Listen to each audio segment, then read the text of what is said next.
23 जून 2018 को wild book club के लड़के अपनी रोज की फुटबॉल ट्रेनिंग के लिए निकले। ये टीम 11 से 16 वर्ष की उम्र के लड़कों की थी, जिनका नेतृत्व एक कोच और उसके सहायक कर रहे थे। ट्रेनिंग पूरी होने के बाद मुख्य कोच ने खिलाड़ियों को अलविदा कहा और बड़ी टीम के साथ होने वाले आगामी मैच की तैयारी में लग गया। उसने कुछ समय के लिए अपना फोन अलग रख दिया। कुछ घंटों बाद जब उसने दोबारा फोन देखा तो उसे चिंतित माता पिता की कई मिस्ड कॉल्स मिली। लड़के घर नहीं लौटे थे और उनका कोई पता नहीं था। कोच ने तुरंत एक एक करके सभी खिलाड़ियों को कॉल करना शुरू किया, लेकिन कोई जवाब नहीं मिला। आखिरकार सैंगपोल नाम के एक लड़के ने फोन उठाया। सैंगपोल, जो 13 साल का था, उसको उसकी मां पहले ही घर ले जा चुकी थी। उसने कोच को बताया कि बाकी टीम और सहायक कोच साइकिल से पास की टैम लुआंग गुफाओं को देखने गए थे। स्थिति की गंभीरता समझते ही कोच तुरंत गुफा की ओर दौड़ा। वहां पहुंचकर उसने एक डरावनी सच्चाई देखी। लड़कों की साइकिलें गुफा के बाहर पड़ी थी, जिसका मतलब था कि पूरी टीम अभी भी अंदर फंसी हुई थी। गुफा का प्रवेश द्वार अचानक हुई भारी बारिश के कारण तेजी से बढ़ते पानी से भर चुका था। अगर लड़के जिंदा थे तो वे गहराई में फंस चुके थे। थाईलैंड की स्थानीय प्रशासनिक टीमें जल्द ही वहां पहुंची। उन्हें बैग और दूसरी चीजें मिली, लेकिन खतरनाक बाढ़ की वजह से आगे खोज संभव नहीं थी। तुरंत थाई नेवी सील गोताखोरों को बुलाया गया और एक आपातकालीन बचाव अभियान शुरू किया गया। इसी दौरान पास में रहने वाले ब्रिटिश गुफा विशेषज्ञ वर्नन अंसवर्थ ने मदद की पेशकश की। वे कई वर्षों से टैम लुआंग गुफा का अध्ययन कर चुके थे। उन्होंने बताया कि यह थाईलैंड की चौथी सबसे लंबी गुफा है, जो 10 किलोमीटर से भी अधिक लंबी है, और इसके कई रास्ते गहराई में जाते हैं। उनकी मदद से ब्रिटिश केव रेस्क्यू काउंसिल से संपर्क हुआ और जॉन वोलैंथन तथा रिक स्टैंटन को बुलाया गया। दोनों अनुभवी केव डाइवर्स थे और कई कठिन बचाव अभियानों में काम कर चुके थे। दिन बीतते गए और चिंता बढ़ती गई। लड़कों ने सिर्फ 1 घंटे के लिए गुफा में जाने की योजना बनाई थी और अब तक उनके पास खाना भी खत्म हो चुका होगा। बारिश लगातार जारी थी, जिससे पानी और बढ़ रहा था।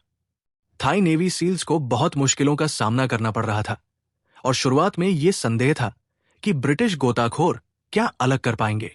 जॉन और रिक ने गुफा में गहराई तक जाने की कोशिश की, लेकिन तेज पानी की धार और लगभग 0 विजिबिलिटी ने काम बेहद कठिन बना दिया। कई जगहों पर उन्हें सिर्फ छू छू कर आगे बढ़ना पड़ा। वे रास्ते में गाइडलाइन लगाते गए ताकि आगे आने वाले गोताखोरों को मदद मिल सके। उनका लक्ष्य पाया बीच नामक एक ऊंचा कक्ष था, जहां पानी कम होने की उम्मीद थी, लेकिन बारिश बढ़ने के कारण खोज रोकनी पड़ी। फिर भी सैकड़ों स्वयंसेवकों और नेवी सील्स ने पानी निकालने, नदियों का रुख मोड़ने और वैकल्पिक रास्ते खोजने का काम जारी रखा। 72 घंटे बीत चुके थे। लोग अब भी चमत्कार की उम्मीद कर रहे थे। मौसम में थोड़ी सुधार के बाद जॉन और रिक ने अब तक की सबसे लंबी डाइव की। वे गुफा के सबसे ऊंचे हिस्से तक पहुंचे, लेकिन वहां कोई नहीं था। हवा की सीमा पार हो चुकी थी। फिर भी उन्होंने आगे बढ़ने का फैसला किया। अचानक उन्हें एक हल्की रोशनी दिखी और आवाजें सुनाई दी। अविश्वसनीय रूप से सभी 13 लोग, 12 लड़के और सहायक कोच जिंदा थे। वे भूखे, कमजोर और लगभग 1 किलोमीटर गहराई में फंसे हुए थे। बचाव दल को एहसास हुआ कि ढूंढना आसान था, लेकिन बाहर निकालना लगभग नामुमकिन। कई योजनाएं बनी। पानी निकालना, बच्चों को डाइविंग सिखाना, ऊपर से सुरंग खोदना या मानसून खत्म होने का इंतजार करना, लेकिन हर विकल्प में गंभीर खतरे थे। इसी दौरान एक दुखद घटना घटी। पूर्व नेवी सील गोताखोर सामन कुनन की सप्लाई पहुंचाते समय मौत हो गई। इससे स्थिति और भी गंभीर हो गई। आखिरकार एक बेहद जोखिम भरी योजना बनी। बच्चों को बेहोश करके पानी से भरी गुफा से बाहर निकालना। इसके लिए ऑस्ट्रेलियाई एनेस्थीसियोलॉजिस्ट डॉक्टर रिचर्ड हैरिस को बुलाया गया। बच्चों को सुलाकर, विशेष मास्क और ऑक्सीजन टैंक लगाकर एक एक करके गोताखोरों के साथ बाहर लाया गया। ये योजना बेहद खतरनाक थी। मास्क जरा भी हटा तो बच्चा डूब सकता था, लेकिन चमत्कारिक रूप से यह तरीका काम करने लगा।